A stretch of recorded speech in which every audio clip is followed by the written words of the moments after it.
Oui, allô chérie? Oui, je te dérange 2 secondes là. Connais-tu la mobilité bancaire? Non?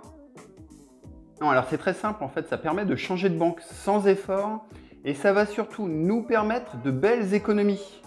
Alors chérie, fais nos valises, on change de banque et je t'explique tout cela ce soir. Allez, bonne journée. Bise. Alors bonjour les amis, c'est Guillaume de PriceBank et bienvenue dans ce nouvel épisode. Notre site internet pricebank.fr analyse et compare les offres des banques et vous informe sur l'optimisation de vos finances et de votre patrimoine pour une banque qui vous ressemble. Alors aujourd'hui, nous allons vous parler de mobilité bancaire et je vous invite de suite à vous abonner, à liker et à partager la vidéo. Merci à vous.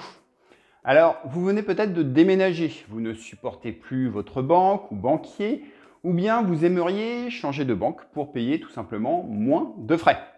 Alors problème, les démarches vous effraient. Eh bien bonne nouvelle, car depuis la loi Macron du 6 février 2017, le changement de banque est nettement facilité sans craindre les démarches interminables. Avec la loi sur la mobilité bancaire, vous êtes effectivement dispensé de toutes les étapes bien pénibles. En clair, avant cela, vous deviez lister tous vos prélèvements et virements, notamment ceux de votre employeur, de votre complémentaire santé, de votre opérateur mobile, votre fournisseur d'énergie, sans oublier nos copains des impôts et amis proprios. Ensuite, vous deviez adresser à tout ce petit monde un beau petit courrier avec votre nouveau relevé d'identité bancaire. Bref, au prix du timbre, aujourd'hui, ce n'est plus possible et il est grand temps de vous simplifier la vie. Alors, on ne va pas dire pour autant un grand merci à M. Macron pour cette loi, mais maintenant, en signant votre contrat de mobilité bancaire, eh bien, toutes ces démarches vont se faire automatiquement dans un délai de 5 jours ouvrés à peine.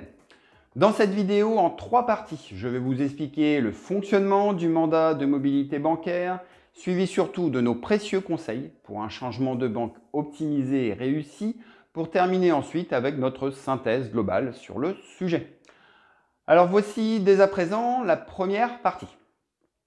Alors concrètement, la seule chose que vous avez réellement à faire, c'est de signer ce mandat de mobilité auprès de votre nouvel établissement bancaire en lui fournissant simplement un RIB de votre ancienne banque et elle va ensuite s'occuper de tout pour vous. En effet, cela va lui permettre de recevoir la liste de tous vos prélèvements et virements actuels, récurrents, et c'est encore elle qui va se charger d'informer tout ce petit monde de vos nouvelles coordonnées bancaires.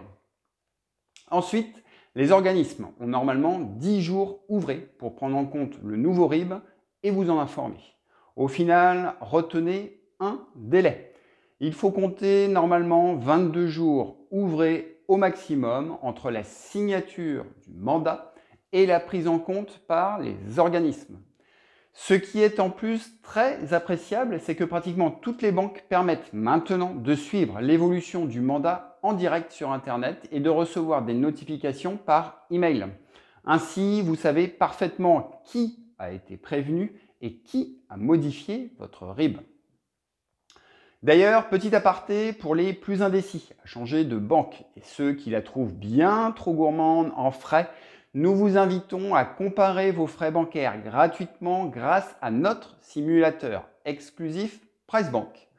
Par conséquent, si vous ne savez pas quelle banque choisir, cet outil va prendre en compte vos besoins et attentes personnelles et vous calculer de suite la banque la moins chère en répondant à tous vos critères. Avec cet outil, vous n'aurez ensuite plus d'excuses pour faire de belles économies. Donc le simulateur se trouve sur notre site internet et en lien ici dans la description de cette vidéo. Alors reprenons et voici maintenant nos conseils supplémentaires pour vous assurer un changement de banque au top. Le premier conseil à vous donner, c'est de garder assez d'argent sur le compte de l'ancienne banque le temps que tous les changements se fassent. Et pensez notamment aux chèques qui ne seraient pas encore débités ou bien à des prélèvements ou des cartes en cours.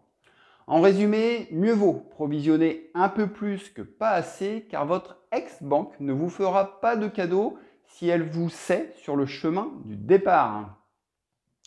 Deuxièmement, si vous avez des crédits ou bien des livrets ou des contrats assurance vie, faites le point personnellement ou avec votre nouvelle banque et voyez ceux qui peuvent se transférer automatiquement et ceux qui nécessiteront une clôture puis une nouvelle ouverture dans la nouvelle banque. Par exemple, un crédit pourra soit être racheté par le nouvel établissement, soit devra être conservé au sein de l'ancienne banque selon votre situation. Alors les taux repartant fortement à la hausse, il sera peut-être intéressant de conserver le crédit en cours plutôt que de se le faire racheter. Pour une assurance vie maintenant, c'est le moment idéal de vérifier la performance de votre contrat et de contrôler notamment si ce dernier n'est pas trop chargé en frais. Idéal également, ce changement de banque doit vous permettre de négocier vos assurances auto ou maison pour des garanties tout aussi solides pour moins cher. Exigez également le remboursement de vos frais de transfert de vos produits d'épargne, comme un PEL ou un PEA. Et pour finir, je vous rappelle que vous devez détenir qu'un PEL et qu'un PEA. Et vous ne devez avoir également qu'un livret A, LDDS et qu'un seul LEP si vous êtes éligible à ce livret. Au final, si vous avez des interrogations sur des transferts d'épargne ou de crédit, mettez-moi tout cela en commentaire et je me ferai un plaisir de vous répondre et de vous aider à ce sujet. Alors super intéressant également, lors de la complétude du mandat de mobilité bancaire, votre nouvelle banque peut également demander à votre ancienne l'arrêt des virements permanents en cours et surtout permettre de fixer une date de clôture définitive de votre compte.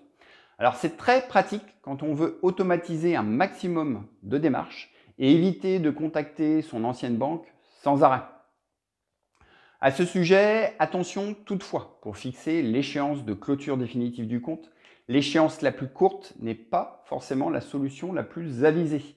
En général, mieux vaut opter pour une échéance entre 3 et 6 mois afin d'éviter qu'un paiement passé inaperçu ressurgisse alors que le compte, lui, est déjà fermé.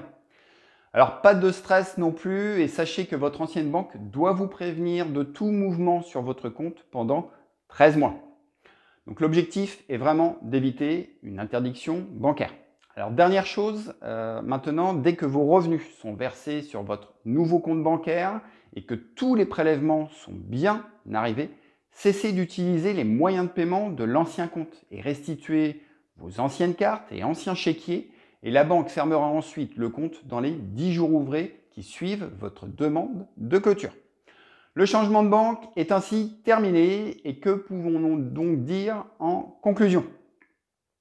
Alors en synthèse, je n'ai finalement que 2 ou 3 mots à vous préciser. Demandez donc le mandat de mobilité et laissez-vous guider car ce n'est pas si compliqué. Alors bien entendu, si vous le préférez, vous pouvez réaliser ces démarches par vous-même, mais vous devrez reprendre vos 12 derniers mois de relevé de compte, puis lister vos virements et prélèvements et très sincèrement, bon courage pour les envois de courrier et le suivi. Alors voilà, au final, j'espère que ces infos vous ont été utiles. Et si c'est le cas, je vous invite à vous abonner à la chaîne, si ce n'est pas encore fait, à liker et à partager la vidéo. Et je rappelle également que sur pricebank.fr, vous disposez également de conseils et de simulateurs pour faire les bons choix pour votre épargne, vos finances et votre patrimoine, comme avec notre palmarès des meilleures banques, notre simulateur personnalisé de vos frais bancaires, notre comparateur assurance vie, des outils de demande en ligne pour vos financements, mais également notre nouveauté avec le bilan patrimonial gratuit que je vous recommande chaleureusement. Alors voilà, je vous laisse à vos réflexions. Indiquez-nous en commentaire les sujets que vous aimeriez qu'on aborde et surtout, sachez que PriceBank reste à votre écoute. Allez, bonne finance à vous, à très bientôt. Ciao les amis.